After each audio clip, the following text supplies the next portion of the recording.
All right. Well, good morning, everyone. My name is Faith. I'll be your professional learning manager this morning. We'll go over RAS Plus. Um, this is an overview of all the updates. So whether you have used RAS Plus in the past, you're going to gain something from today's session. I am a former elementary teacher. I taught first and third grade prior to facilitating with teachers and educators. So welcome, so glad you're here. Let's just go through um, first and foremost, before we get started on the platform, I would love to hear from you all thinking about like after school as well and where students are at. How do you want your learners to feel when reading? What is something that comes to mind of how you want them to feel when they're reading?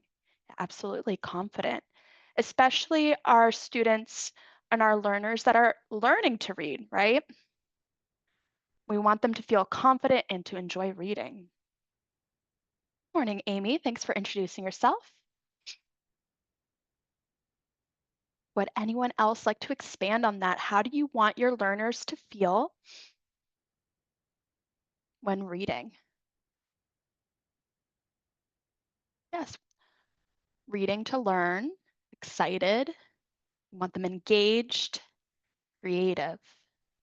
Thank you for sharing out. So we will have that as our intention as we go through today's session, thinking about how do we want our learners to feel while reading.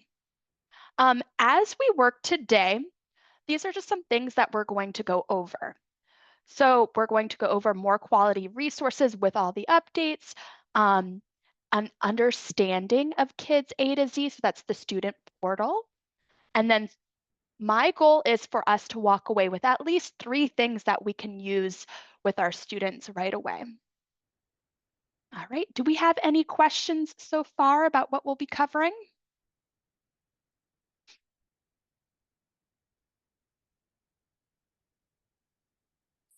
And as we work today, I encourage us to have your RAS Plus website open.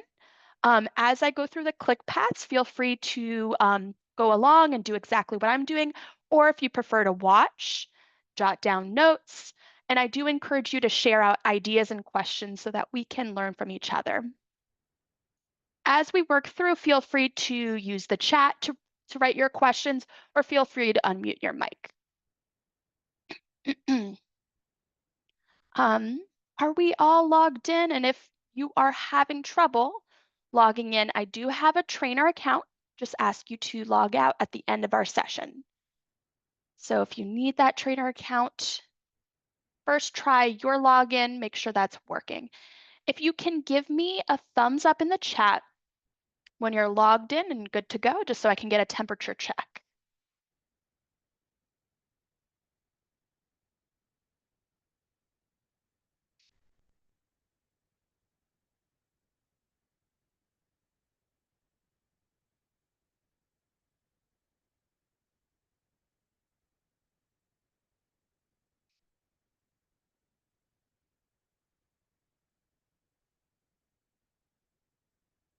Okay.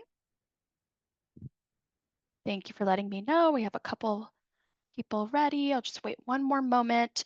So you should see, go to my screen here, your RAS Plus site here.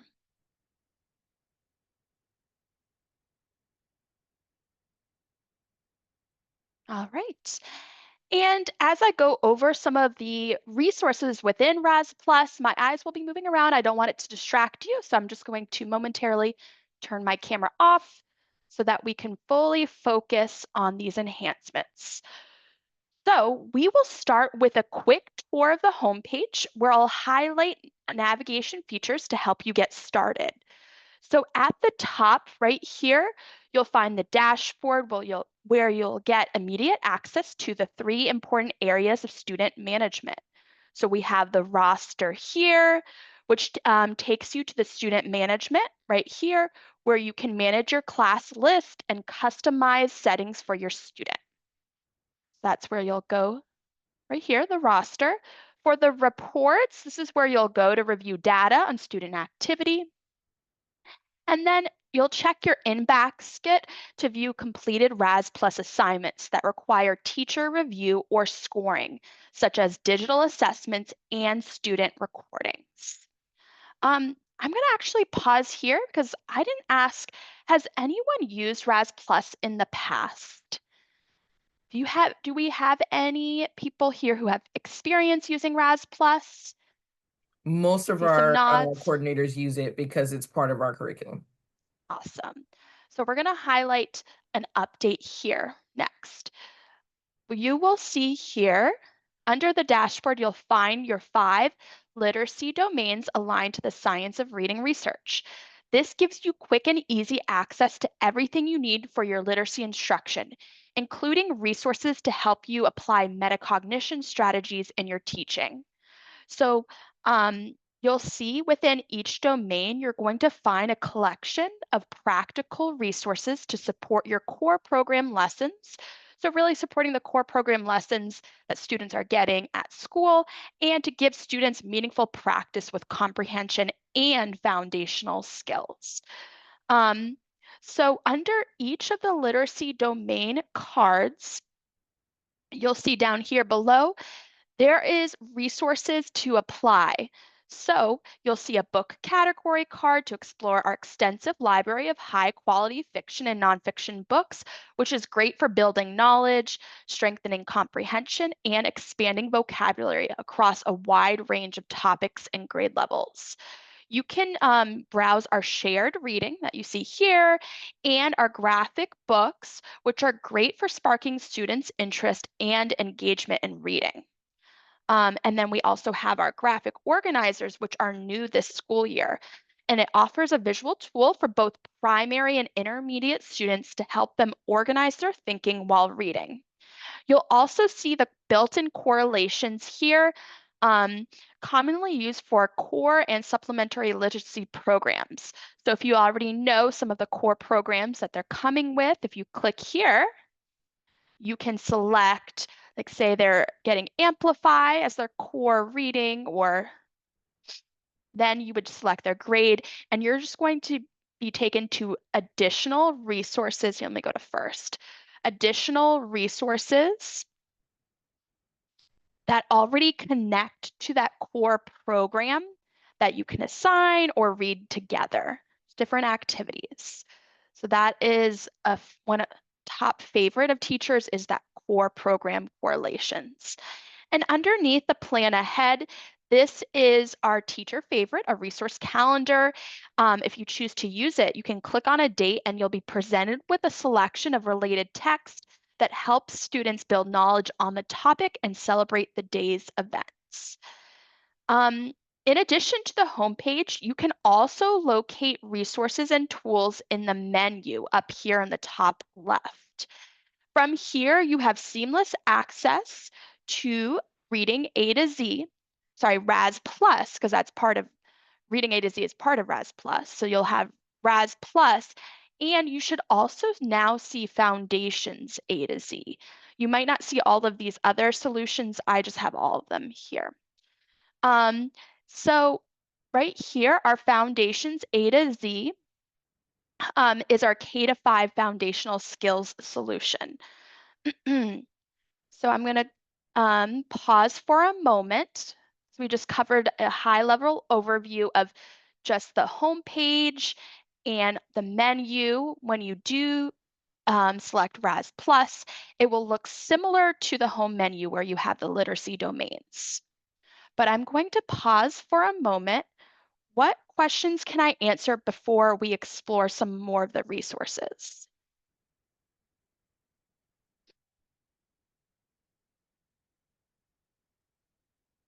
All right. Well, if there are no questions, we're going to move along. We will have a little bit of time to explore after I show some of our resources. So let's go ahead and click back on the menu up here on the top left, and we're going to click RAS Plus. And I'm going to select Books and Passages at the top. So here you'll notice that our resources are organized into categories. So you'll see books and curated collections. Each category header features page with additional information. So if I click on books here, it's highlighted, and this is an update. You will see over here on the right the research-based practices on the collection title pages, which just offer more information, maximizing the impact of the resources you choose. So be sure to check them out as you explore. And as well, you will see the more about section right here in the menus about why and how the resource matters. You might also see a little tab underneath with like a glossary of terms. This one doesn't have that. So I'm going to close this menu and I'm going to take a few minutes to highlight the RAS Plus books and how the resources and tools can support instruction and student practice. Feel free to watch my screen or just navigate along with me. So while I'm in books, I'm going to open up books by grade/level. And here I can select my grade or level. So I'm going to, as an example, select a grade level. And you can see a range, which is nice to have. I'm going to, as an example, just do first grade. So I can just do first to first. And I'm going to select under the type nonfiction. And I'm going to also select a reader's theater script, which is great for building knowledge and practicing oral reading fluency skills. And so the number of books available will vary depending on how many filters you apply your search. So I'm going to scroll down. As an example, I'm going to open up ocean animals. Research supports the idea that student engagement with books, whether it's in print or digital format, enhances reading enjoyment and proficiency. So RAS Plus provides both formats, which you likely are familiar with. So I'm using this book as my example, but know that the navigation features I'm highlighting are true for any RAS Plus resource. So I'm going to highlight the lesson plans here, which are available for any of the RAS Plus texts there that you open up. And if you see the PDF symbol, you can go ahead and open that up and print it out. You'll also see some ready-made vocabulary resources, which would be great. So we have the pre-made vocabulary lesson as well. And so as you scroll down, you'll see a variety of useful information and resources to really help students hone their comprehension skills, vocabulary, grammar, and mechanics, and foundational skills. You'll also see discussion cards here, which I'll open up just to preview. So these are great for fostering oral language development through discussion, but you may also choose to use it as a written response. You'll also see a comprehension quiz as well, which could be useful just to see and gauge where students are at. I'm going to open up the comprehension quiz just so you can preview it. Oops, let me move this over. So here on the comprehension quiz, you will see on the second page, it gives you what skill is being focused on. So that's great just to reinforce some of the skills like main idea, cause and effect. All right. And as we look at this page here, when I open up ocean animals, you'll look at that with some of the titles, there is accessible, the books are accessible at additional levels, like you'll see here, the multi-levels, which is very helpful. And you'll also see too a wordless book, which is great for students just to share connections that they can make to prior knowledge. Or you may choose for them to independently or with a partner, ask them to write a label or a sentence for each page of the book.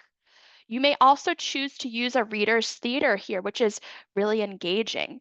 And it helps students build oral reading skills.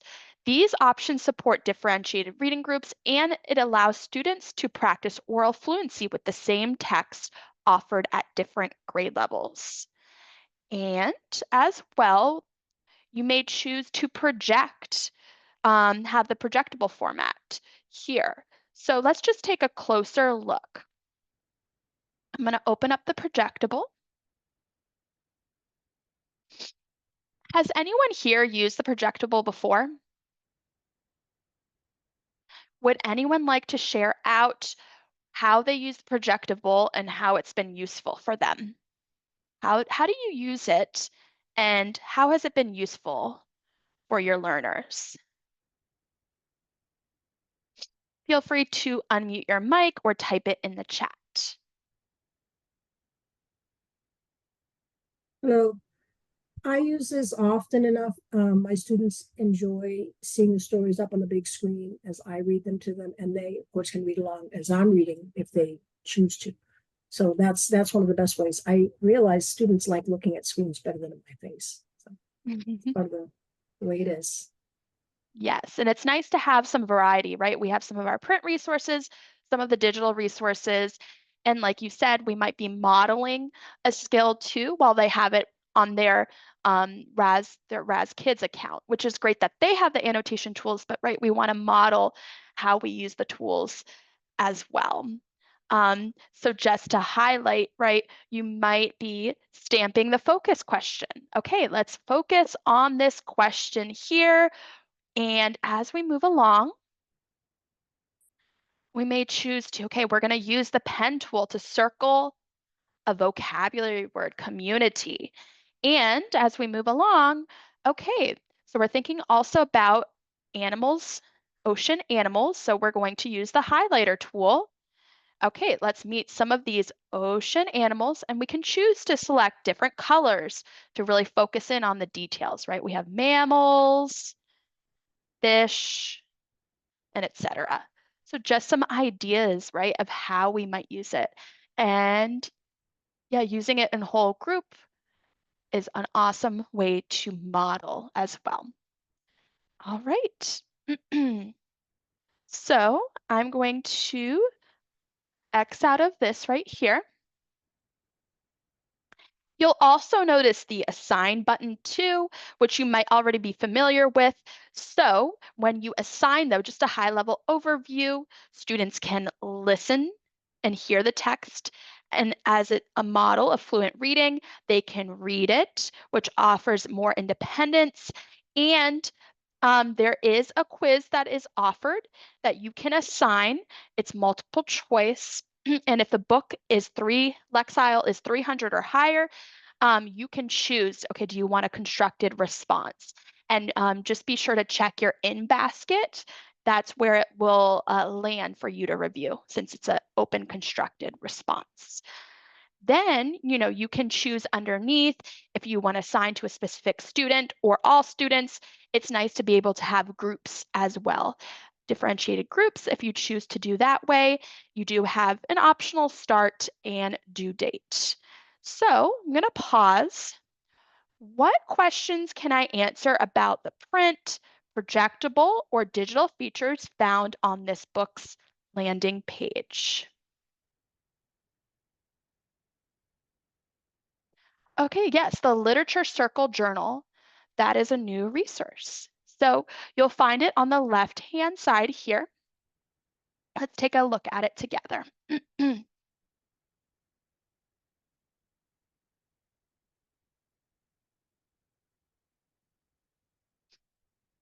So here you will see the journal with ocean animals, specific roles that you can give to students. Here's our discussion leader. All right, so what did you like? What would you do again? An opportunity for them to really reflect on that role that they're doing. Okay, we have the journal predictor and the journal questioner. And then they can ask questions. This is a great metacognition strategy we can model with our students. What are some questions that we ask before reading, during reading? So here's just a preview of assigning them different roles, what it might look like. And then we also have just more information for teachers, for students. I'll open up the student facing here. It just gives you some information of what to do before, setting up that routine during and after. And here's some great model lessons as well. So you just might want to keep that in mind. This is a great starting point for thinking about those literature circles. Great question. Is I that am going to go back available here. for all of the books, or is it just certain ones? You know, that is a great question. Let me double check because I am not exactly sure on the top of my head. I'm going to come back here just to double check. And if I can't answer it right now, I will jot that question down and get back to you. Let me just double check if it's available in kindergarten. I'm going to select a book. I just asked because we have older kids that might not necessarily need phonics support, and so we look for other things to support them with their other skills. And some of them create like book clubs or something of that nature to support them, and that will be really helpful for them. Yes. So it's not available for kindergarten. It's going to be certain Lexile levels. But like you said, if it's your upper level students, it should be available. And that can certainly be books that we read together, right? If they're not reading it independently, right? We could have more of like a shared reading, but it can give them more confidence if they have a specific role, right? And if we model exactly, what does this look and sound like within that role, it can really help build confidence, right? Especially for our older students that struggle with reading, right? So let me open this as an example. This is third grade. So I will actually have to double check that, Ryan, for which texts specifically have the literature circles, and I will answer that in our follow-up email because it looks like some of them do not, because this is a third level text. Um, any other questions or thoughts and ideas about the literature circles, though?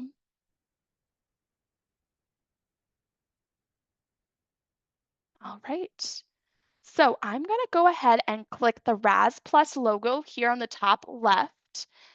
This will just take us back to the home page.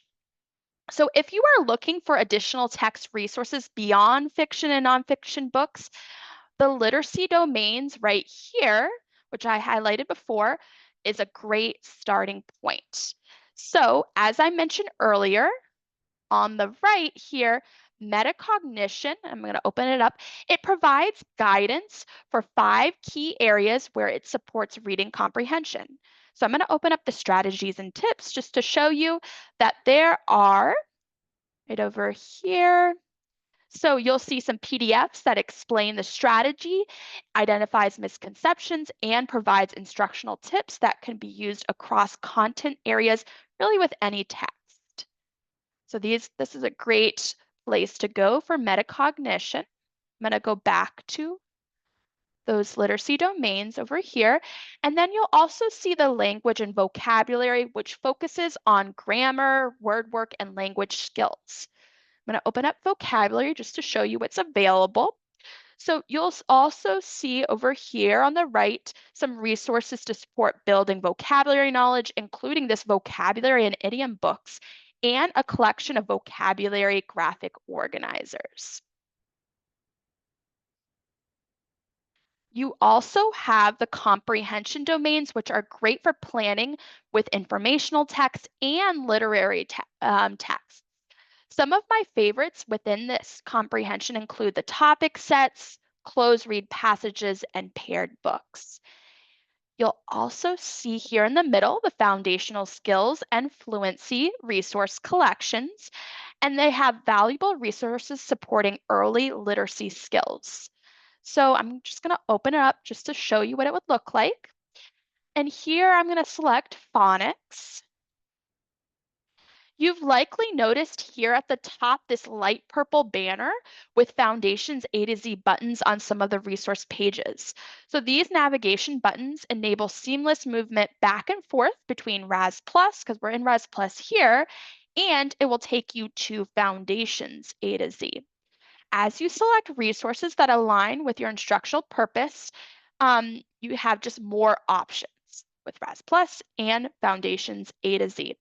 Now, we will explore this feature and Foundation's A to Z resources shortly, but first, I do want to give you some time to explore RAS Plus here on your own. So I'm going to come over here. So here are some options of things you may want to explore on the RAS Plus homepage. You may want to, under the literacy domains, explore the metacognition or maybe the graphic organizers. Or maybe you want to search a book, kind of like I did, maybe by topic, and look at some of the vocabulary lessons. Or maybe you want to select a literacy domain to see what's available to use tomorrow or right away. As we explore just the homepage, I ask you to think about what do you notice, wonder, and any ahas, any takeaways I can use this for. All right, let's take about 5 minutes. I will be here if you have any questions. Let's take 5 minutes to explore till 11:31.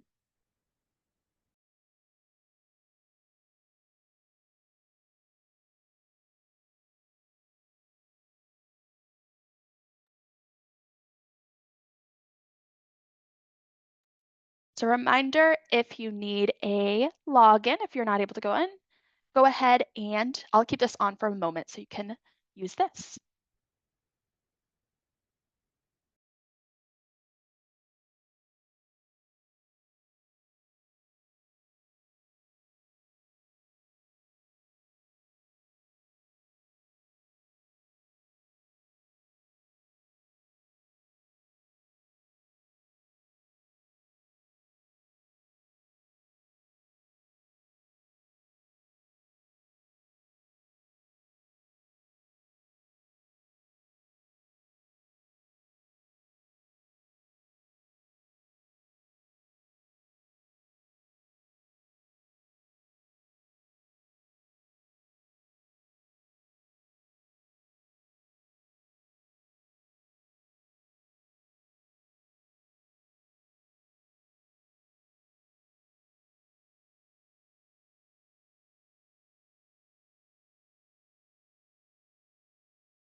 Heads up about 2 minutes just to find one good resource.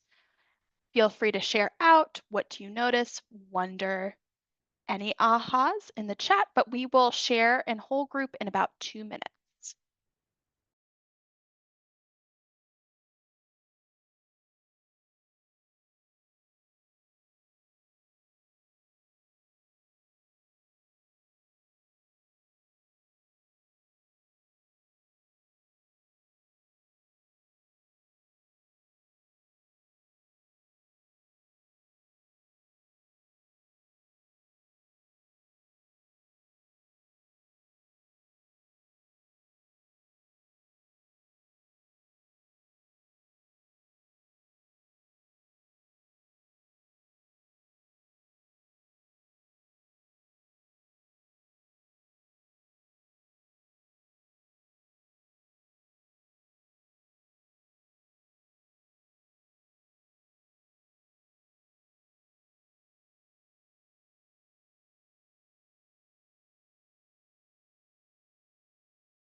All right. Let's pause here in our exploration and share out anything you notice, wonders, any ahas. We had a great response in the chat about if visualization is a metacognition strategy. In that button, let me just open that up. Metacognition, strategies and tips. So we don't have visualization, building student knowledge, monitoring comprehension, making inferences, setting a purpose, making predictions is what we have. Right, so we might want to take a look into one of these that it relates to visualization, maybe like monitoring comprehension. So if you open up the PDF, it does give you an overview about why the skill is important, some comprehension strategies you may want to use, some fix-up strategies, and then it does give some references for some research based on it. That might be something you want to take a peek at. And Ryan, to answer your literature circle question, there actually is a way to filter when we go to find more resources and open up a book. And if you select grade type, there should be a literature circle option. So that's how you can find all the texts and then whatever grade level that have the literature circles option. These are great questions and wonderings of how we can really support our students with reading. Anyone else like to share out? Any other wonderings, ahas, takeaways from our little exploration?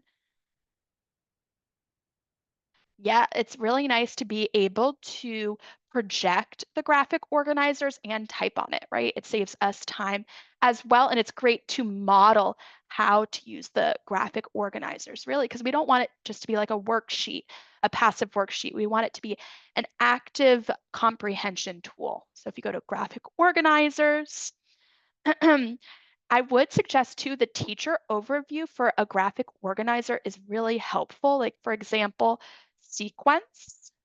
I'll open that up just to show you what it looks like. So for sequence, it just gives you some tips, some information you might want to consider when you use the graphic organizer. But what I love most is the coming pages where it gives an actual example to make it more active. So just an example, like teacher creates the task. And here are some call outs that you might want to use just to make it more active for students instead of a passive worksheet. But while I was here, you can project any of them and then type into them. Great. Any other wonderings, questions to share out before we move on and focus more on some of the foundational skills resources?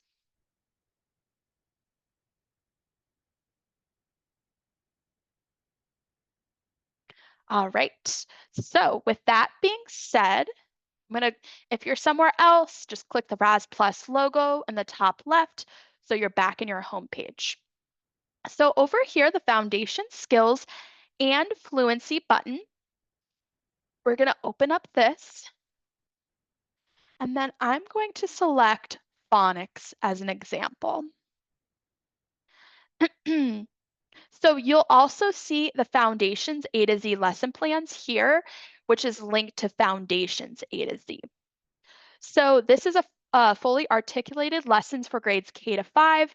And if you click the button, you will be taken instantly to Foundations A to Z. Now you see that on the top, their lesson plans.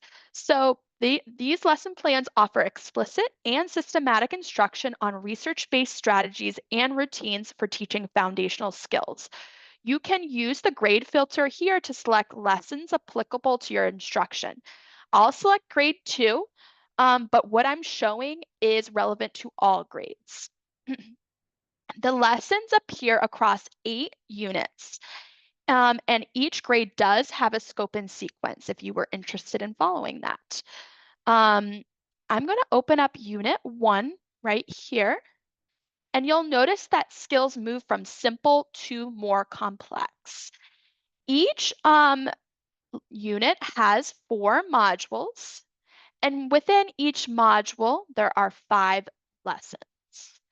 So you may want to pick and choose to use some of these based on what your readers really need. So I'm going to select lesson 3 as an example. Within a lesson, you'll notice that gradual release. So here, I'll select the I do as an example. The lessons are comprehensive and include explicit step-by-step instruction and practice routines supported by research. You'll also see some sample dialogue if needed, which is really helpful, some checks for understanding, and some corrective feedback. You'll definitely want to explore the lessons in more detail. I'm going to go up here to the materials and preparations. So you'll see that the materials and preparation has direct links to some of the books, or you might want to just use some of the grapheme cards, which is really just helpful and to open up from there. So you can use the entire lessons, or you may choose just to pull sections out to supplement a specific instructional purpose. So while we're talking about foundations A to Z, I'm just going to highlight the menu here. So remember, in our menu, we have foundations A to Z here. So you can also, all the resources that you see there in the lesson are also here in the collections. So you could choose to search by collections, or you can choose to search by skill, standard, or core program correlations. You'll find both print and digital resources for great practice to extend and reinforce the concepts and skills you are teaching. So I'm going to select collections, and I'm just going to point out some of our most popular Foundations A to Z resources. So I just recommend jotting down the names of some of these resources as a reminder to explore them later on your own. So the first resource is the All Phonics Skill Packs here. All Phonics Skill Packs. Each pack is thoughtfully created with the most relevant and essential Foundations A to Z phonics resources, which save you time on searching for them on your own. Inside each pack, you'll find instructional videos, digital practice activities, decodable text, and printable materials, which are great for reteaching, reinforcing skills, and providing enrichment. You'll also see a skill pack sequence guide at the bottom that you can use if you want to follow the suggested progression, or you may choose a pack based on your student's need. So that's one resource, the All Phonics Skill Packs. Another resource is the handwriting right here. So if I select handwriting, you'll see the handwriting worksheet creator, which can be used to design activities that combine print or cursive handwriting practice with foundational skills. So right here, for example, you can create anything you want students to practice, whether it's in print, cursive, etc. So I'll just show you a quick example. I like having the arrows on, making the text a little larger, alignment, I believe, from left to right. So whatever text you put, it will create, I'm just putting my name real quick, it will create a worksheet that you can download and then just print right off, which is really nice. So you can tailor it to be a little bit more specific and personal for your students. Now, for our older students, when you need age-appropriate resource to practice more complex multisyllabic words, academic vocabulary, and word study skills, Foundations A to Z has you covered. So I'm going to go and show you where that lives in Foundations A to Z in collections.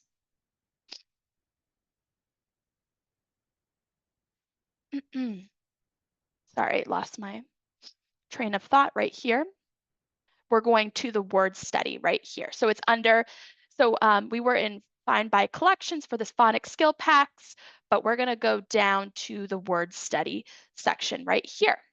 So word study is a core component of Foundations A to Z that offers a variety of printable and digital resources, especially popular among grades 3 through 5th grade teachers, or for our students, right, that are ready for multisyllabic words.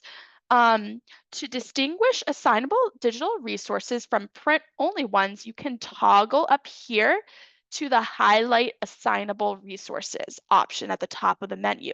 So when it turns green, like you see here, this has assignable content that you can just assign to their kids' A to Z portal.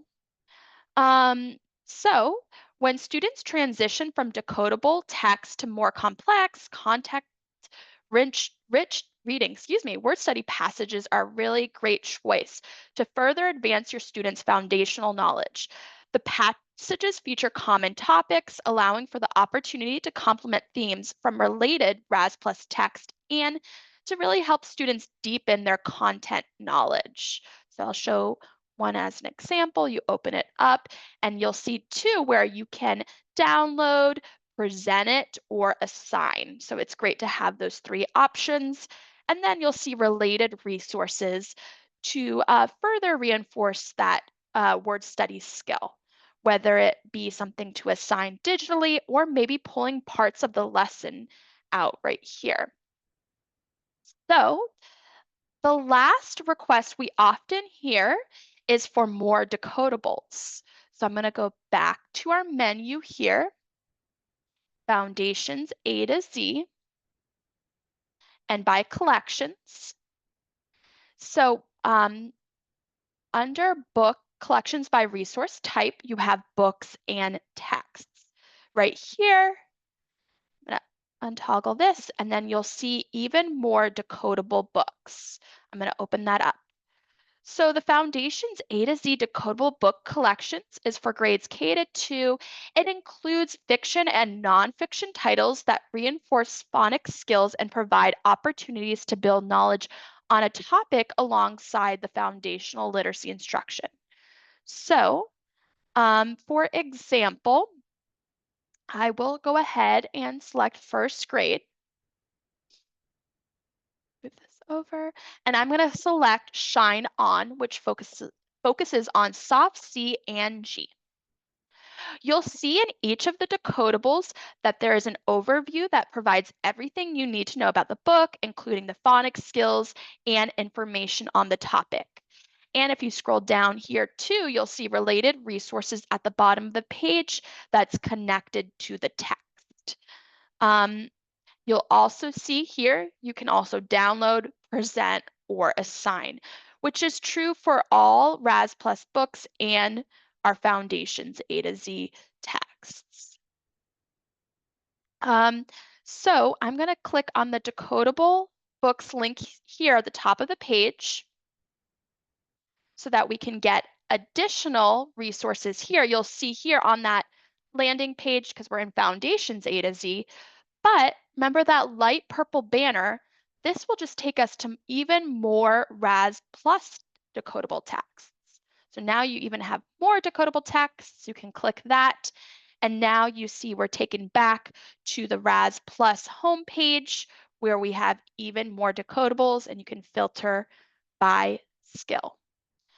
I'm going to pause. I showed a lot of great new resources for Foundations A to Z. What questions can I answer about what was shown so far? Any questions about the word study books, the all phonics skill packs, decodables? Anything coming to mind as I highlighted those resources?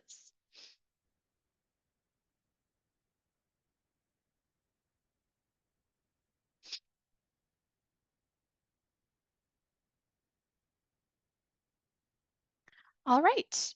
Well, we have about 15 minutes left, and I do want to highlight some of the updates with the Kids A to Z portal. So I'm going to open up Kids A to Z to show you what it would look like as a student. Oops, let me log out here.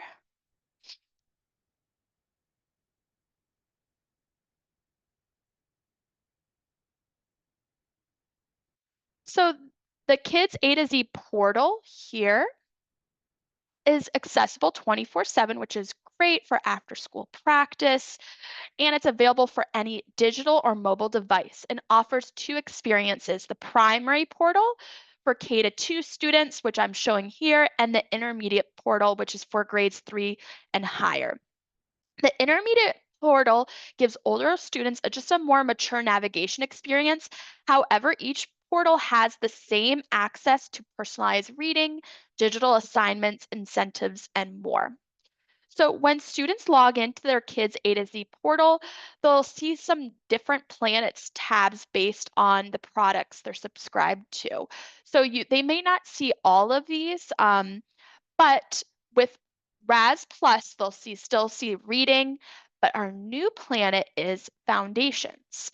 So the foundations is where students have access to resources that you assign from foundations A to Z. I am going to go ahead and show the three main areas, just an overview of the three main areas of the reading planet.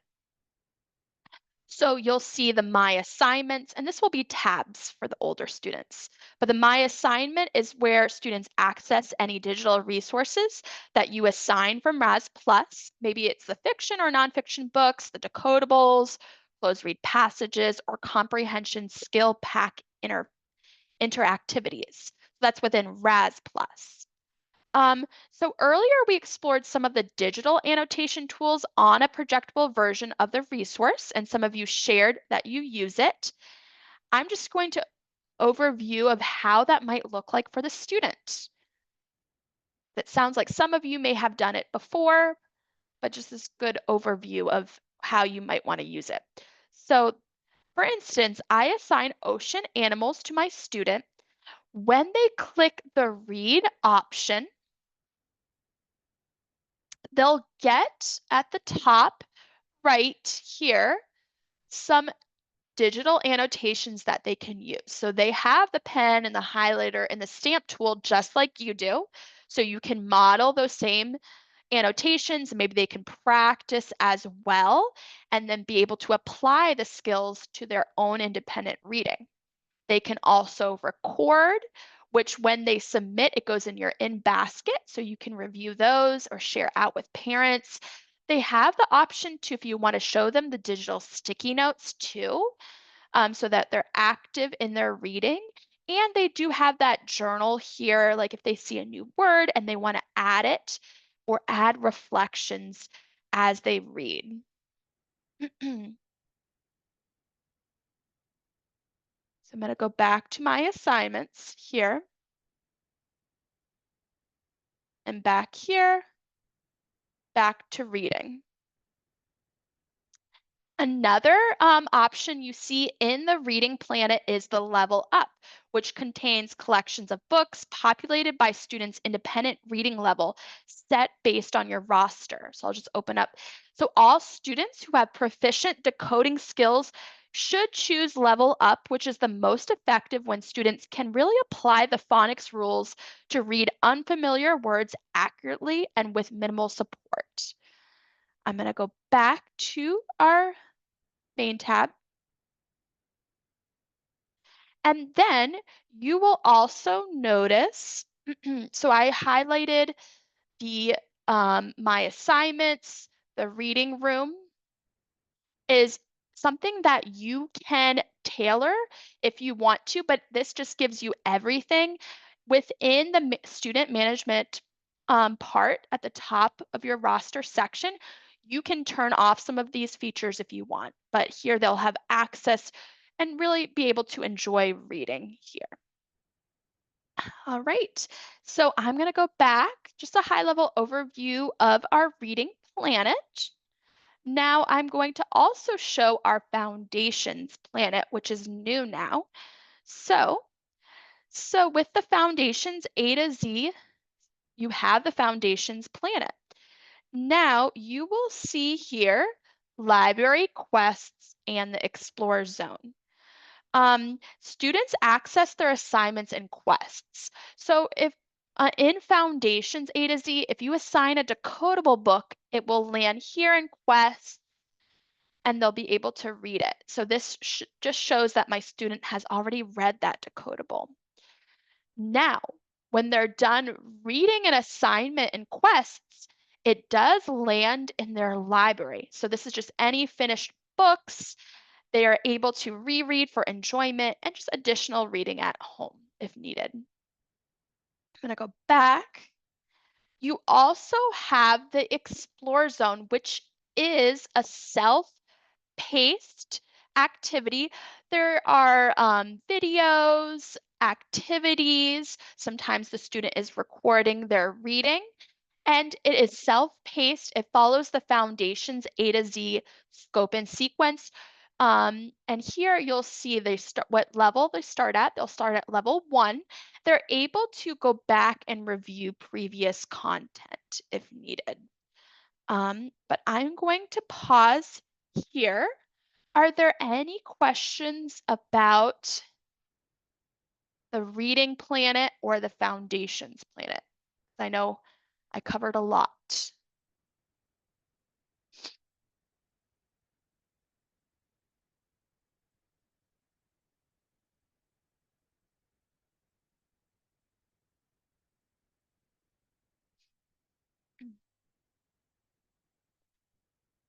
You just move along. If there are no other questions, you certainly might have more questions and things you want to dig into as you start exploring some of these updates. So I do recommend we're going to send after this, you'll get a follow-up email with a getting started guide. We are also, I will cover where the micro learning videos are within our Learning A to Z homepage. If you type in learningatozee.com, in the top tab, Professional Learning, there's an on-demand learning hub. In here, we have some quick, short and sweet videos. I would recommend maybe if you want to dig into Foundations A to Z a little bit more, maybe after starting the Explore Zone, you still have some questions. So you may want to check out the Explore Zone micro video. Or you may want to go to Raz Plus and check out some of the other on-demand, the micro learning videos. So just keep that in mind. We have those micro learning videos, which are very helpful. And we will have opportunities in the coming week to dive in more to Foundations A to Z, because this was an overview of that update. But with the Foundations A to Z orientation, we'll dive into more depth of those resources. You will have a vocabulary session as well with Raz Plus coming in the coming weeks. So just keep that in mind. Now, as we wrap up, we have about 5 minutes. I do have a survey, a quick survey. It should take about 3 minutes or less. You can scan the QR code. Actually, what I'm going to do is I'm going to copy this link too, so you could just, if that's easier for you. I'm going to put that link in the chat. You want to copy and paste it from the chat. Let me present this though, or, oops.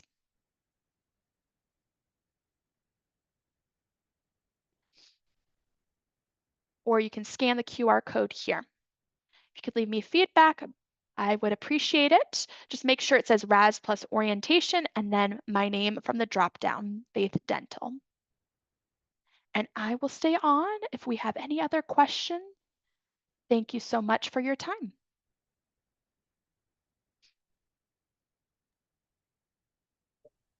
Thank you so much, Faith. Of course, Ryan. So like she said, she's got about 4 minutes. So I'll leave this up here for 4 minutes. So you guys can scan that and do the survey, and then we'll swap over to the remainder of the training. So please stay on. Oh, yes. course. Do not I'm log used on. I'm used to having my own link, so I'm usually like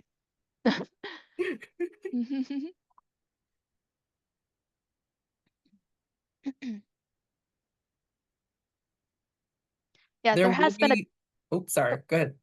no, just responding to Doreen, there has been a ton of updates, right? So if you are an old user, there's still a lot that we took away from today's session. Sorry, go ahead, Ryan.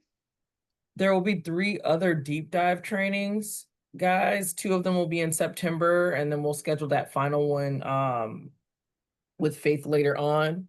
But just so you know, this was just the general orientation, but we'll go deeper into some of those other things at a later time.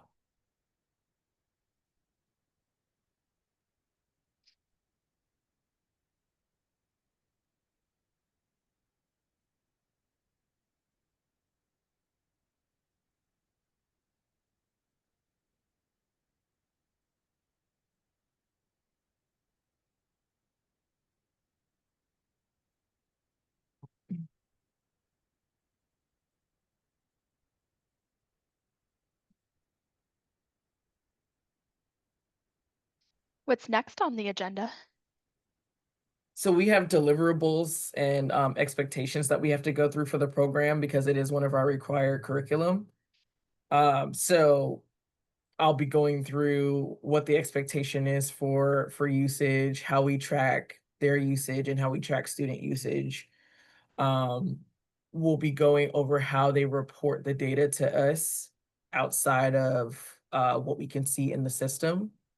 Um, and then who has what licenses, because we purchased not only the Plus subscriptions, but we also have Vocabulary A to Z and Plus with ELL this year. So Hmm. we'll be explaining a little bit about what the expectations are for those. Sounds good.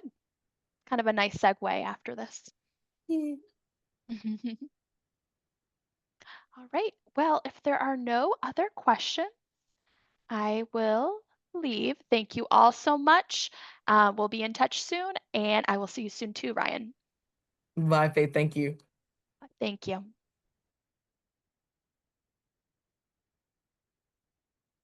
Okay, friends, let me pull up my screen so we can get started.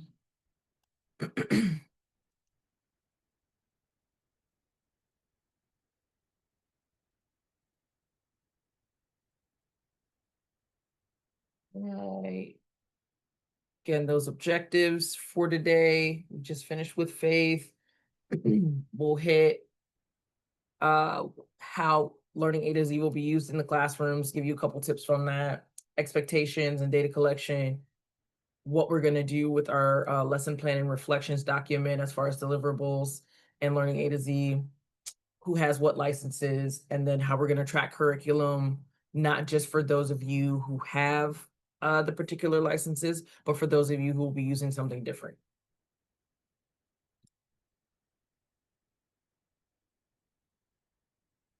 Whoops, click too fast.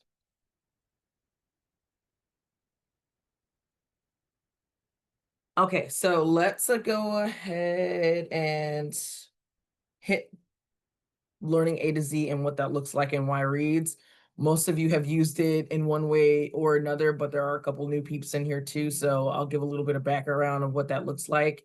And then as we're looking at these new licenses, how we can apply that to our classroom space. So with learning A to Z, as you have heard from Faith, you'll get all those digital resources, printables, you'll get access to student portals, um, foundational support with Foundations A to Z, access to ELL support, printables, detailed performance report. You'll get all that good stuff that you have from last year, plus a little bit more.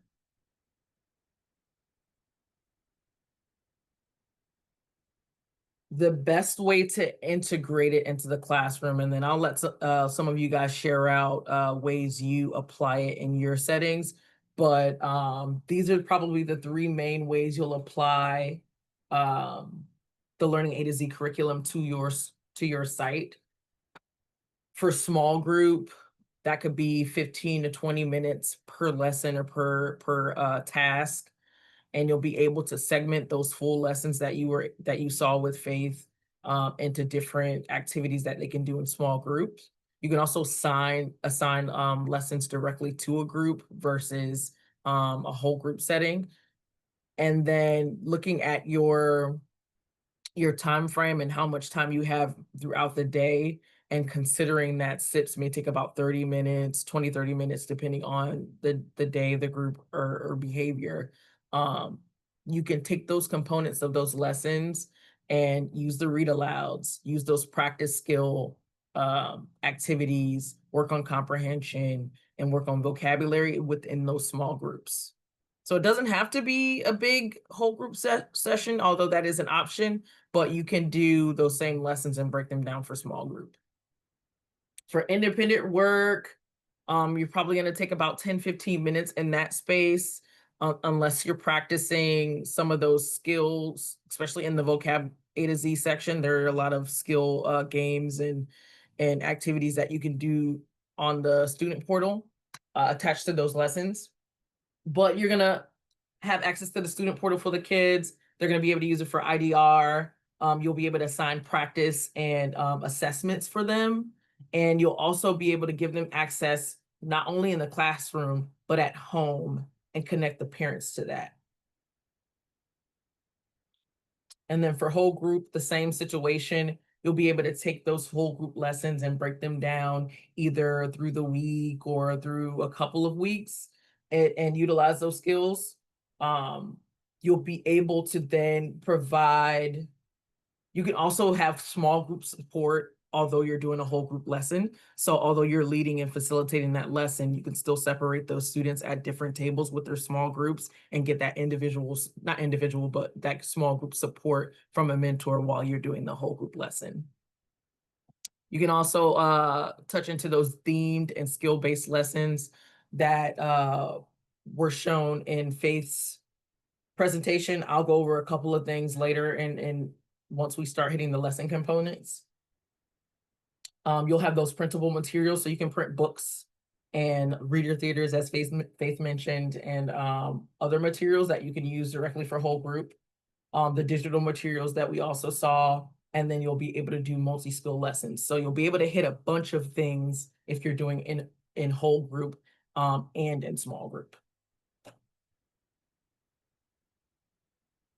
Anybody have any questions or comments or tips for integrating RAS Plus into the classroom, or using Learning A to Z into the classroom? It's okay if you don't, we can pop into something else.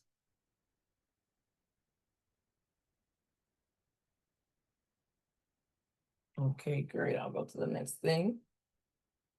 Okay, so for the lesson components, I know Faith walked through some of this already, but I wanted to kind of point out some of those sections that you can break up just by looking at a couple of these. So I'm gonna pull up, let's look at the foundations A to Z. Let me pull up that account.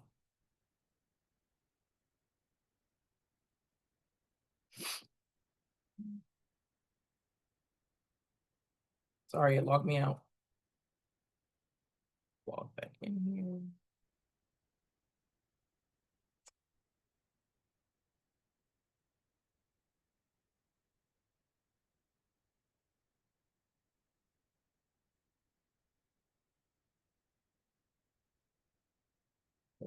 These lessons. So the good thing about the foundations A to Z items is you could integrate anything that you're teaching within the classroom. So like exit tickets, those little side activities you give in between lessons. There are tons of printables and items you can use to support using those. There's also full lessons and units that you can go to as well that will allow you to provide additional support with some of the things that we're working in with SIPs.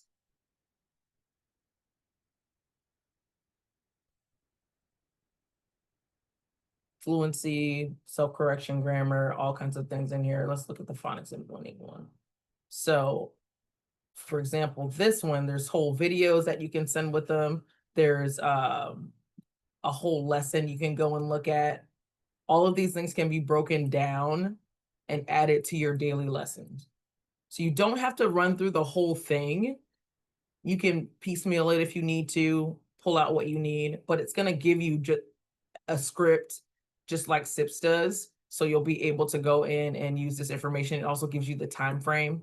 So you'll be able to plan your day if you look at this stuff in advance. Same thing for RAS Plus, as Faith also showed with those full lessons that she pulled up. Actually, I think I had one downloaded already.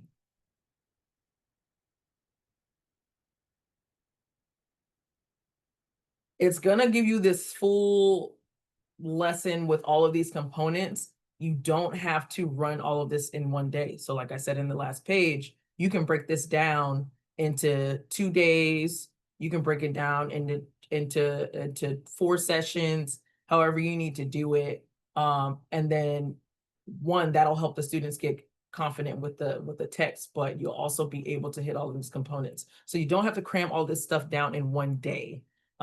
We don't have a lot of time generally throughout the day to cram this whole lesson in it, but you'll be able to break it down and use the parts that you need and spread out that lesson throughout the week.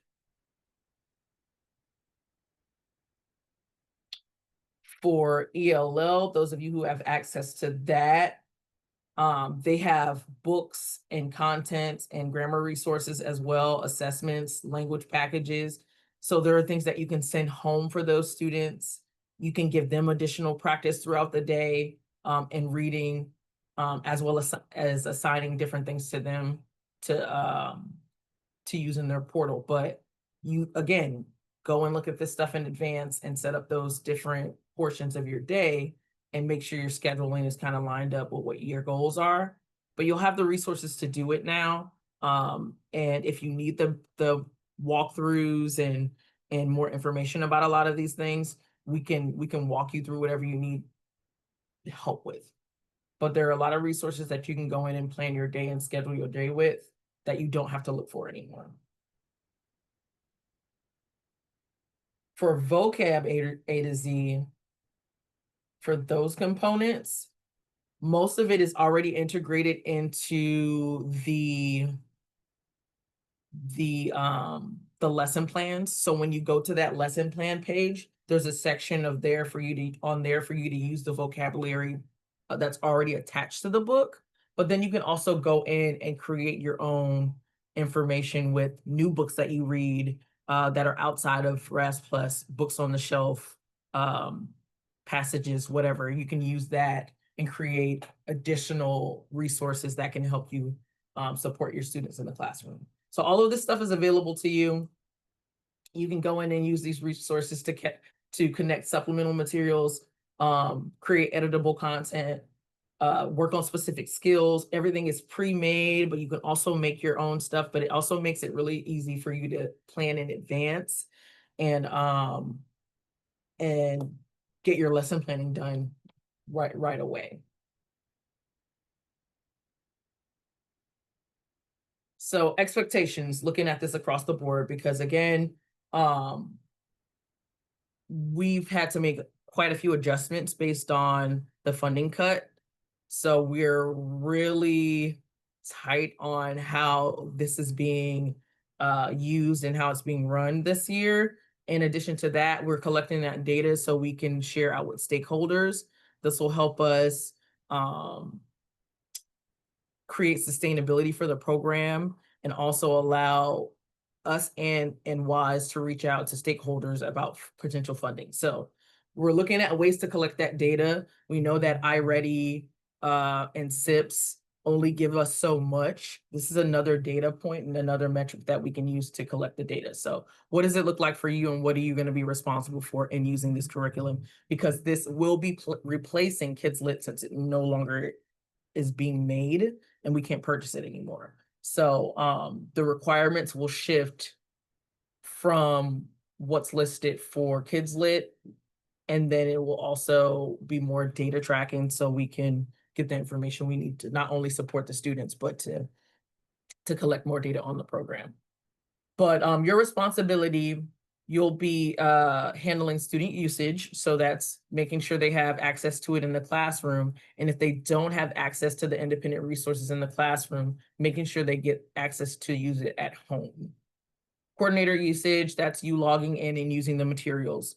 The system that we can see and that you can see as well lets us know, one, how often you log in, two, what resources you're using, and then we're also able to go in and see how the students are using the materials as well and what skills that they need to build. So that'll help us later when we need to provide extra training, or if we need to plan how we support for next year or throughout the year. You'll also be continuing student success tracking. So that's what you should have already been doing, tracking the daily progress of your students. We did provide additional resources in tracking that information and making slightly more consistent with how we turn in that information to the DOE by creating the lesson plan and reflections document. Everybody should have access to it. The link to it is inside the important links document, which is part of your curriculum, or excuse me, part of your deliverables. So you'll be handling your literacy components, and we'll also be adding a monthly theme as part of the deliverables, but most of that won't start until Q2. So you'll get a little bit more information and walkthrough of that before you actually have to do it. But again, it's to get those data metrics that we need to help support and pull in potential funders. Our responsibility. So we're going to continue to track the student usage and coordinator usage. We get the reports, I think quarterly from Learning A to Z. They show us impact reports. They let us know who's really succeeding, where the students are succeeding as far as skills, and where they need more support. And that's an overall thing. We also can view the individual school data and individual student data. We'll be collecting that data, as I said before, to share out, and we'll be doing that through audits and through deliverables. Obviously, some of the auditing situation will change a bit as far as in-person versus digital, but as I mentioned before, we'll be collecting more digital data just to supplement some of that. But again, it'll be the monthly theme evidence and then how you guys are tracking your students' progress throughout not only SIPs, but through Learning A to Z as well.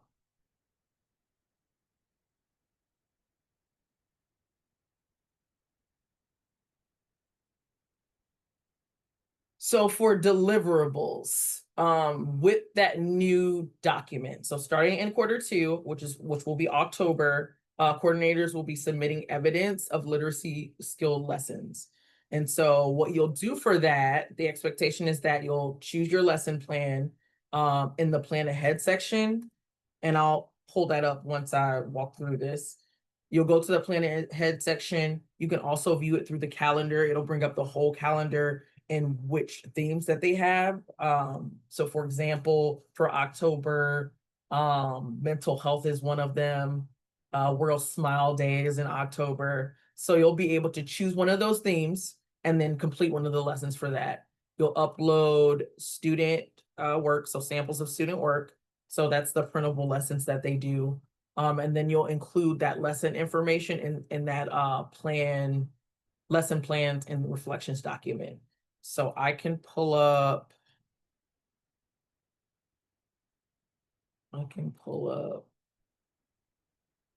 what I mean, just in case you're unsure where to find that again. This is that plan ahead section. It's on your main dashboard. So you'll just choose one. There's no required specific one that you'll have to do. But in October, you can just pick one and then use that. And then whatever lesson plan you do, have the students do the materials for it. So this one just has, here we go, here's an activity. So you'll just upload one of the students' activities for that lesson. And you can do that same thing for the vocabulary A to Z or ELL depending on which one you have access to.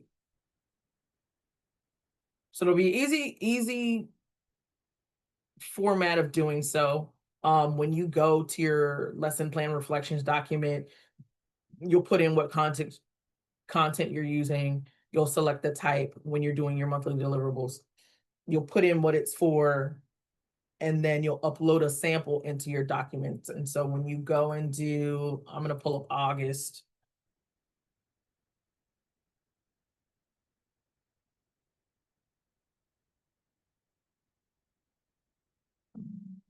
Here we go. There's a section where you can upload your sample documents. And this will be the same thing in October, though it'll be a little bit more fleshed out for October since that new deliverables in there, but you'll be putting that in the supporting documents section. So that those sample kids documents, any other documents or templates that you might have used throughout that week will be attached to that as well. And we'll make it so you can put multiple documents in at once. Any questions about this process?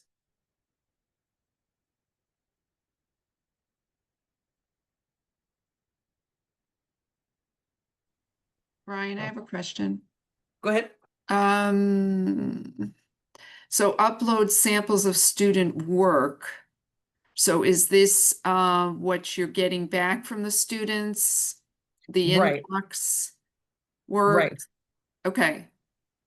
So like for the lessons, they have worksheets and stuff you can print out. Yeah. It'll be those. So you'll just take one of the Oh. students and upload those. Okay. How many do you want? Say it again.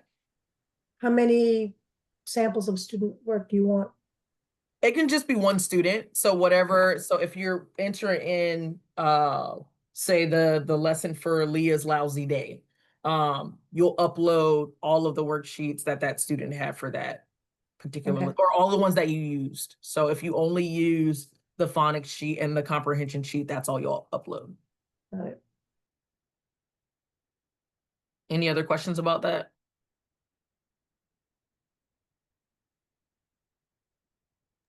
One more And quick then- question, since Oh, I go ahead.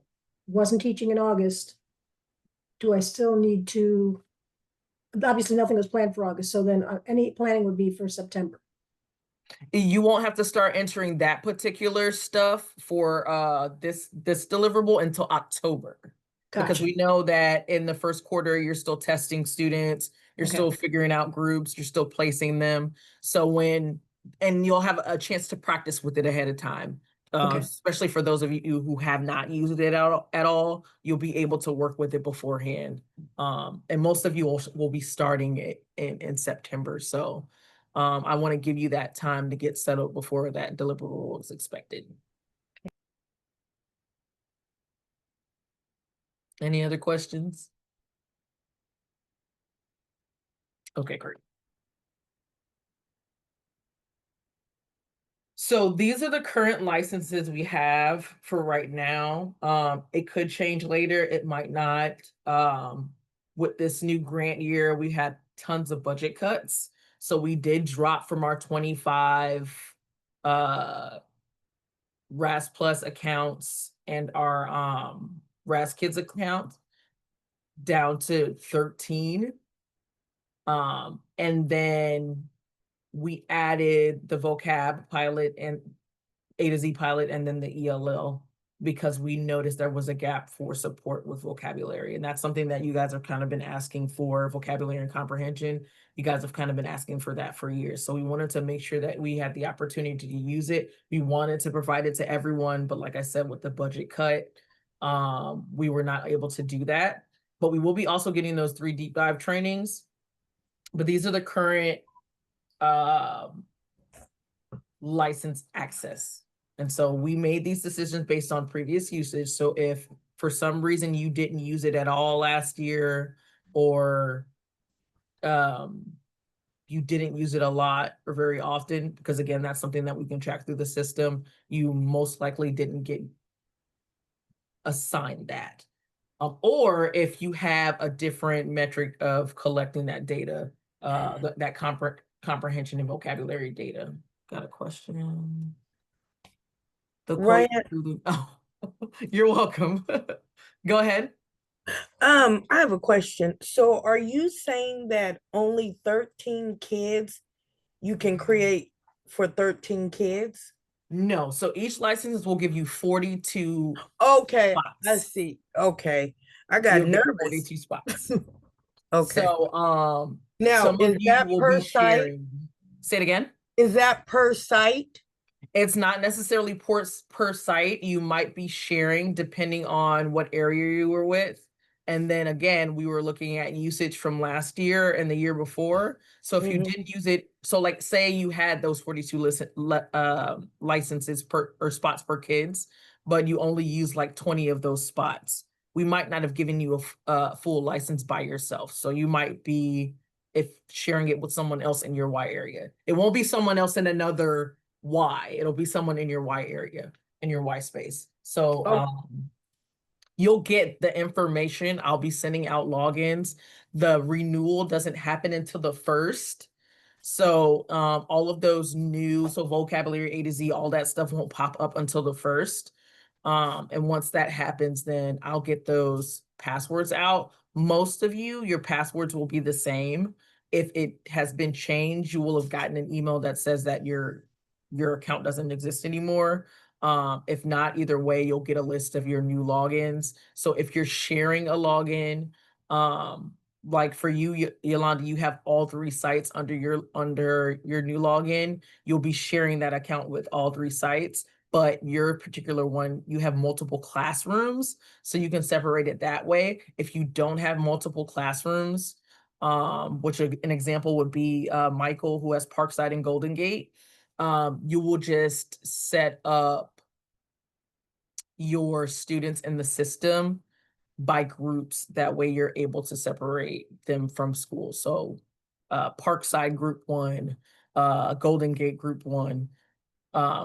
And if you need more help with how to organize that and what students to apply to that account, because again, last year we had some people had 1, 2 accounts and we're able to put multiple students in, and generally we have about 40 or more students, but because our numbers have dropped this year to 25, it will be less students that you'll be able to apply to the account, but we'll help you make those decisions about who to apply to it and who not to apply to it. I do recommend, if you are looking at account that you possibly have to share or you're concerned about the number of students, focus on those challenge and those extension kiddos, because they will be the ones, at least for personal logins or student portals, because they're going to be the ones that are going to need those trade books and that independent reading outside of like something that the curriculum already gives. So SIPS already gives little blue books and those purple books for early extension kids. But once you hit like lesson, 16 or 24, or something like that in extension, they start dropping off the purple book and move to trade books and independent reading. So focus on those for the student portals. But all of the other resources, the printables, all of that stuff can still be used for any of your students, regardless if they have a student portal or not. Any questions about that? All right, great. So tracking curriculum, and this is what I was talking about. Some of you will be using RAS Plus, but if you are not using RAS Plus, there will be an expectation. Or if for some reason you use something different that throughout the month, or throughout your lesson plans, keep in mind you still have a requirement to the Learning A to Z curriculum, but here's how you're going to track that stuff. So for you Learning A to Z, we're still going to get that student usage, coordinator usage, success tracking, and what you're submitting in your deliverables for the monthly theme. Outside of that, so if your Y is providing a curriculum, like I think St. Pete might use SRA or something like that, or if you have, or if the Alliance is providing you with the curriculum, which we are piloting a literacy curriculum this year as well, you're still going to submit a deliverable for that. This way, again, we're tracking that information. And like I said, with the changes of travel and all of that and how we're collecting the data for this year, everybody is going to be expected to submit some type of deliverable to show that there's growth and progress in those other areas. We have those metrics for phonics and phonological awareness. We have a general, sometimes unreliable metric of data from iReady. This is another way for us to collect that information, especially since looking at those scores that we've seen not only in iReady, but from the information that we get from the schools. We need an additional metric of data. We need an additional way to collect that information. So if there's some reason you can't access something, you don't have a resource, if you haven't been given a license and you need something, or something isn't working, let us know as soon as possible. That way we can work on either providing you with support if we're able to, or giving you some guidance on how to get that situation set up. I know last year, the year before that, and the year before that, there's always an internet issue. So knowing that, that student usage portion might look different for everyone, which is why I mentioned earlier, your part of your responsibility is getting that information out to families so they're able to access the student portal at home. If students leave, reassign that license to someone else. That way you're not wasting the license. Now, if you have space to, like, if you have extra licenses and you don't have to worry about it for a while, they can hang on to it if they're still using it at home, even if they leave the program. But if you need those licenses for students that come in, make sure that you are allocating those for active students. Any questions about this area?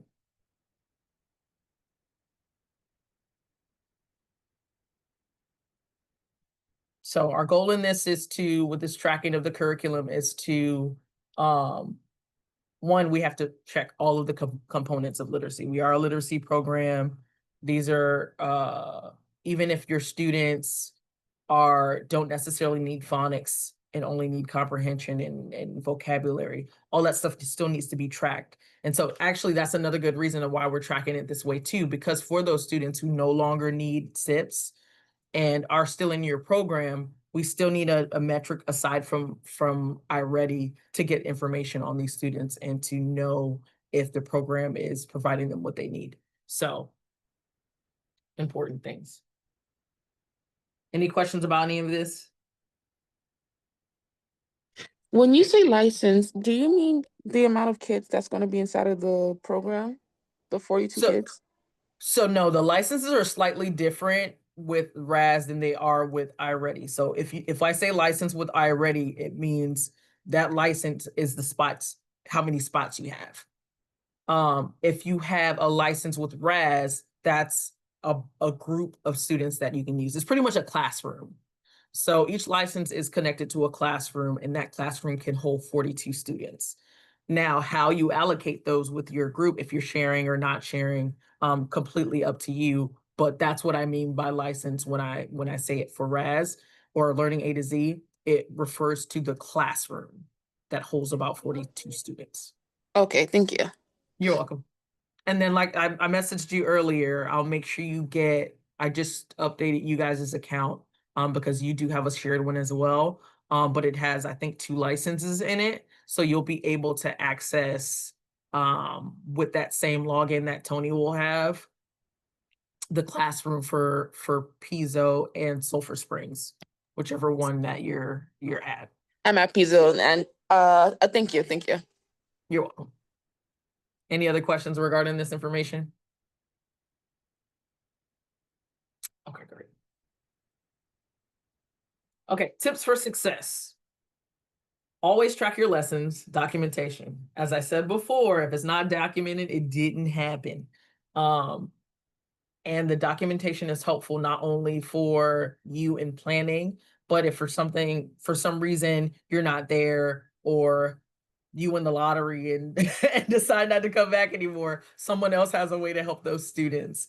And then also a lot of this stuff gets pulled for audits. So not just by us, but by our stakeholders. So make sure that you're tracking student data properly. That way there's evidence of the progress. Always review your materials. You have everything at your fingers. It is a lot all at once, but take time, couple minutes a day, couple minutes a week just to go through certain portions of it. Attend those trainings that pop up. Faith mentioned a bunch of webinars and pre-recorded sessions that are already available to you. Get on their mailing list. They like to send out emails letting you know when new webinars and trainings pop up. They also, I think they might have in-person ones, but I don't think they are like close. So we'll continue to do trainings as well. So if you ever need training on any of this stuff, let us know. And then those 3 deep dives will be coming down the pipeline. I think the foundations training and the vocab training will be in September, and then we'll tack that ELL training later on down the line. Share your data. We've had a lot of questions over the years, not just from our direct stakeholders, but programs asking, like, how are we using our curriculum? How are we addressing these skills? How are we tracking these skills? And so as you get this information, share this stuff out. Just like you would do with your iReady scores or with your progress reports or any of that information and your SIPS information. Definitely share this out. There will be people that ask. It doesn't happen all the time, but principals ask, teachers ask, parents ask, and there's tons of information already available to you. If you're not sure how to navigate any of it, let us know. We can walk you through it. And there are also quite a few coordinators already in the bunch doing something like that prior to the mention of it. So talk to some of the coordinators, see what they're already doing and what they're using. Some have one pagers, some send whole booklets of highlights of the school year. So collect that information, not just from Learning A to Z resources, but from all of your resources and the things that you're doing in your classrooms. Report any errors or issues with access, whether that's our internet's down for 2 months and we can't access any of the student information directly there. Keep in mind that although you cannot access that stuff on site, you can still print lesson plans, you can still print out books, you can still use those resources outside of it. So if you're not much of a techie and want to avoid as much tablet time as possible, you can use those resources for in class and then send that student portal support to the house. Make a plan. You have all the resources for you. Start planning in advance and looking at what you have. All of these resources mean that even though, like, although I love Pinterest and Teacher Pay Teacher with my soul, you don't have to dig for things anymore. All of the stuff is available to you and in one shiny, pretty box. So definitely utilize it and make a plan and work out your schedule in advance. Collect samples for deliverables and student support. So that's your student samples, all of that stuff. Make sure you're collecting that data and tracking it. That way, when it comes time for your deliverable, you're not scrambling to try to create this thing. If you're already collecting it, when someone comes in to look for it or to see it, it won't be hard for you to provide that information. So same thing for when we start doing site visits, because we will do some, but same thing for that. If you're already doing and using the resources, you won't have to scramble to do it when it's time for somebody to look. Train your staff on the lesson components and how to interact with students. So just like with SIPs, you'll need to walk them through how to do a comprehension lesson, how to do a vocab lesson, and what your expectations are from them. Don't just hand it to them because depending on who your volunteers are, they might not be teachers. They might be teenagers. So they'll need that walkthrough of how to use those components. And granted, most of this stuff, again, there's a description and some type of script and materials already provided for you, but a quick walkthrough of how to use those items, even include that in your volunteer training, how to use those items. It will be very helpful for them. I will say that for some of the mentor surveys we got over the year, and you guys will find out more about the data we have from our evaluation in our September meeting, but that extra training is something that they asked for quite a bit. Although they were happy with some of the support they received, the question of could we have more training did pop up quite a bit in some of those surveys. And that goes across the board with all of the curriculum, whether it's SIPs or the RAS and learning A to Z components or any of the other stuff. So make sure you're training your staff and training your students, letting them know how to use these resources and what the expectation is for these resources. I know that September is a hop, skip, jumping away. You'll have those first couple of weeks where you'll be going over expectations and going over what Y Reads looks like in your space. So make sure you add the Learning A to Z resources as part of your modeling and walkthrough and expectations. Anybody have any tips they would like to drop that I didn't maybe mention?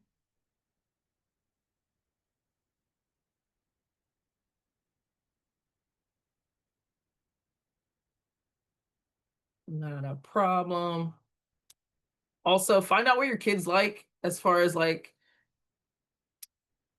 sports or what kind of books they like, what kind of things they like to eat, what the kind of things they like to watch. Asking those type of questions and learning about your students will help you decide what books and what things you can engage them in.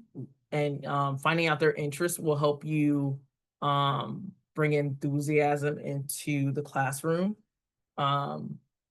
Because if everybody likes sharks, when it comes to Shark Week, you can do a whole book theme on Shark Week, and there's plenty of resources for that already in RAS Plus and lessons. So that's an option and a tip.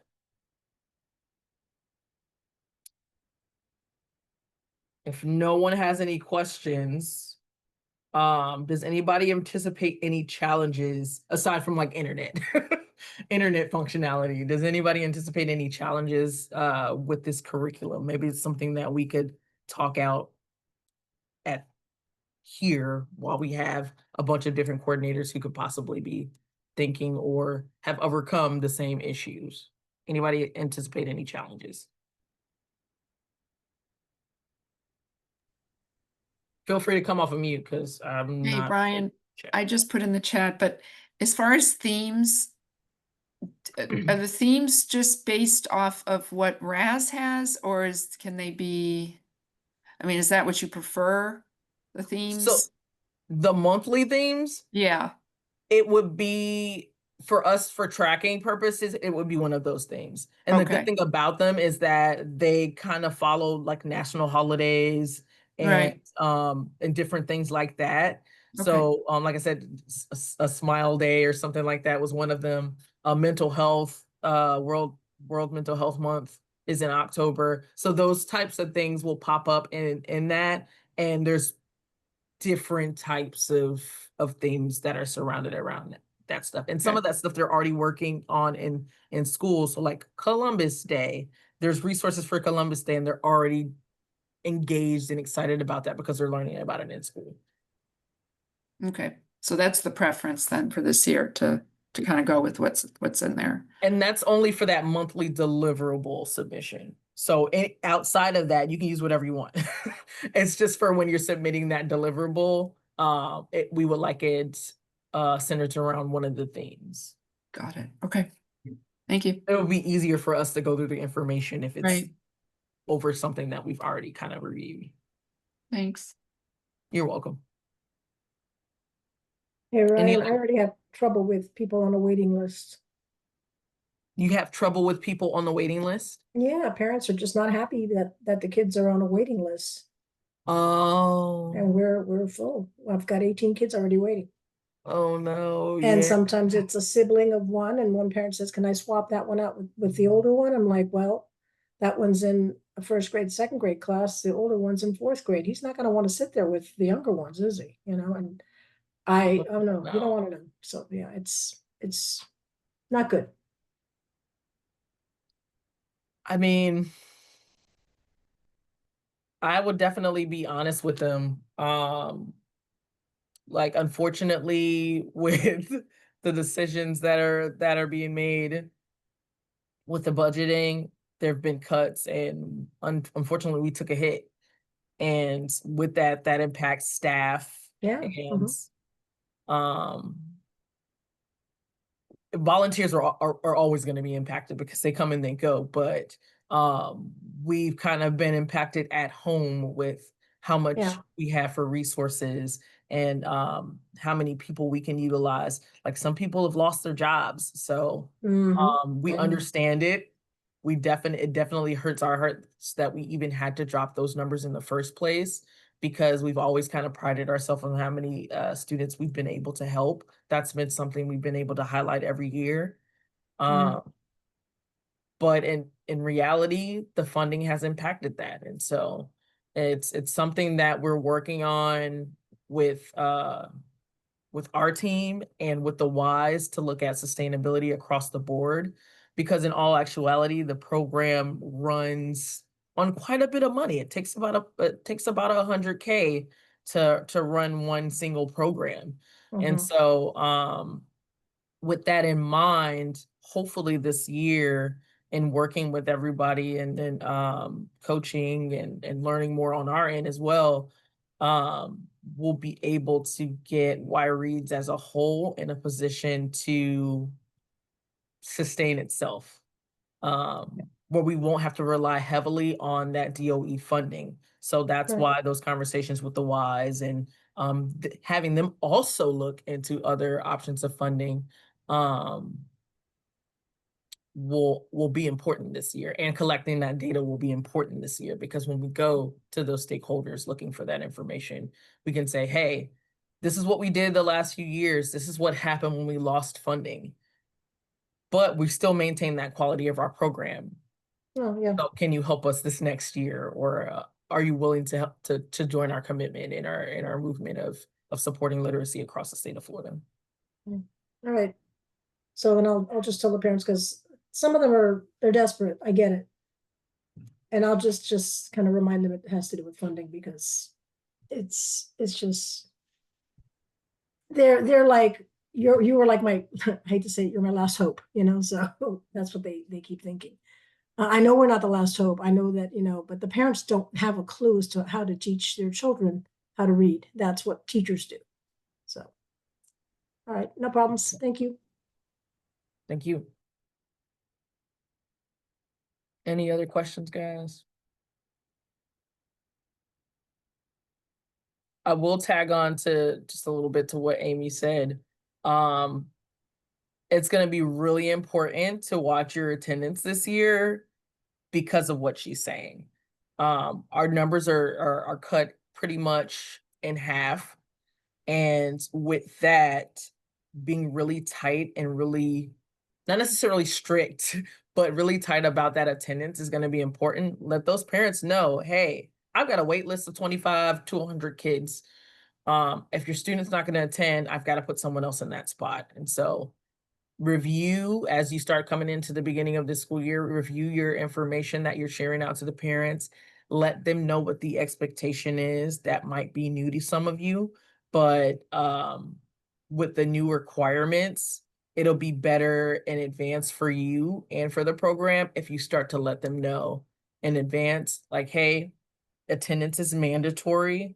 If you're out just to be out, then because you will have some people that won't show up for like doctor's appointments or something like that, but you also have those that don't show up because there was a hair appointment, or they had dance, or they didn't feel like it today. So keep that in mind when you look at your attendance, and and consider who you're enrolling into the program, to let them know about the attendance requirements. Also let the school know too, because sometimes we don't have kids in our program because the school has pulled them out for something or didn't send them or for whatever reason. So communicate those expectations with both the parents and the schools to let them know about your attendance expectations.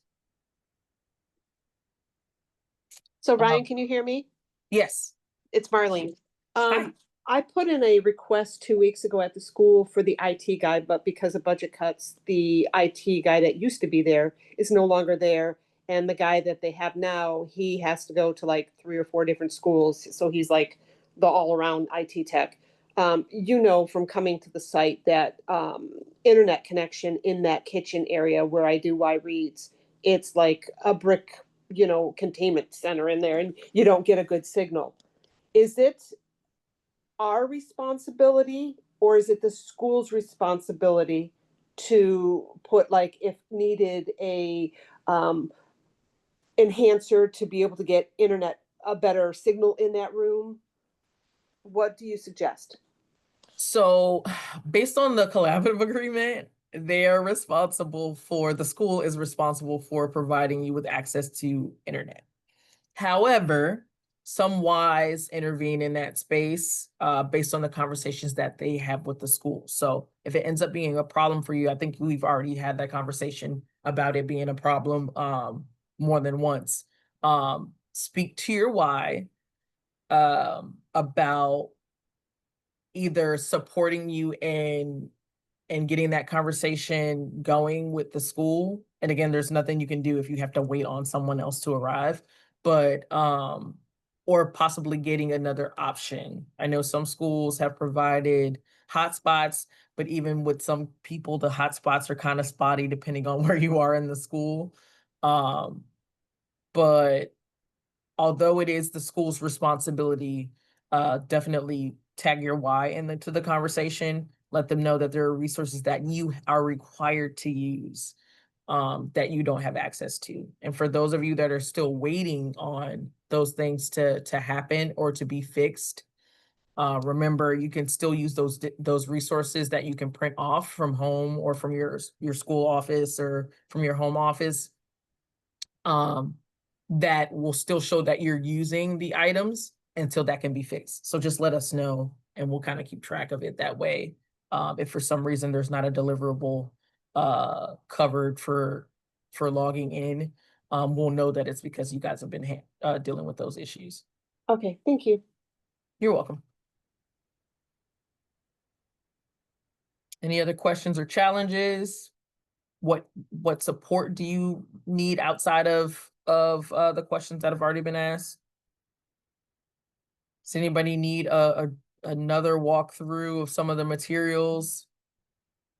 Again, the passwords and everything will go out as soon as those accounts swap over.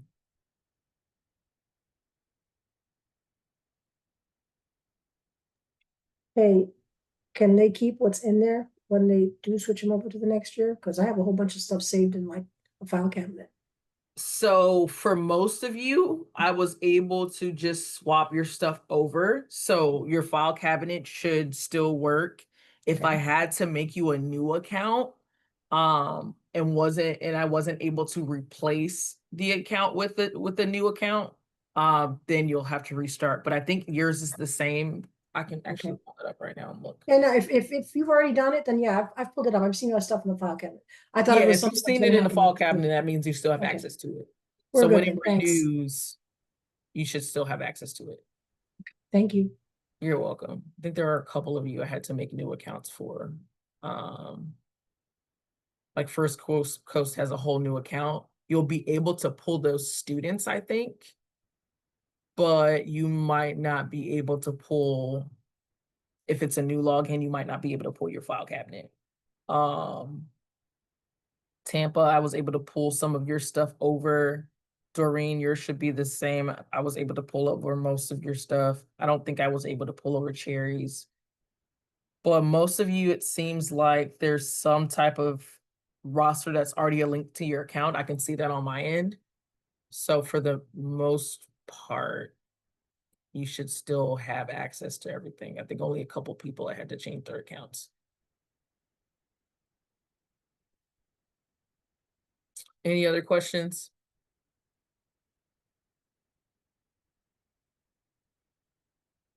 All right, well, if that's it, well, here are our next steps. Again, explore your accounts. Discuss your literacy skill plan with your state director. So we'll be doing that during our 101s next month. Assess your students, set up your student accounts, send home access information to your parents. There's a whole printable section where you can print not only the passwords, but like a letter that you can send out to your parents. They can sign the bottom and give you an email that you can access, or you can just take the email that they have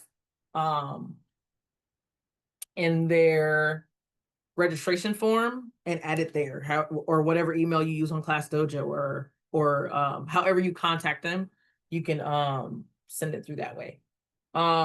Plan data collection and tracking progress. So again, make sure you're tracking student data and plan a way to do that in advance. And then set up a positive reinforcement process and introduce the program to both staff and to students. Positive reinforcements are going to go a long way. Some of that is already provided within the student portal with the stars and stuff that they can collect. But there are like certificates you can print out when they complete achievements. You can add whatever positive reinforcement to whatever you're already using in the classroom, giving extra points for completing assignments, giving extra points for reading so many books or completing levels. All of that stuff can be integrated into what you're already doing. And that should be it. That's the end of the training. So reach out to me if you have any questions. That's my email. Again, the information for your login should be popping up pretty soon. And then if you're having issues with your account after you log in, like something's missing or you can't, or you need help figuring out which students to apply to the account, hit me up.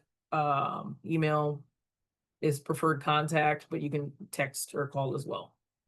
Marlene, if you continue to have issues with the internet, hit me up. I think Esther also sometimes has issues, so you guys can call me. Will do. Thank you. You're welcome. Bye, guys. Thank you Thank so much for you. the training. Bye-bye. We did reschedule the ounce one. We'll get the new date for you as soon as possible. Okay. Thank you. Bye. Bye.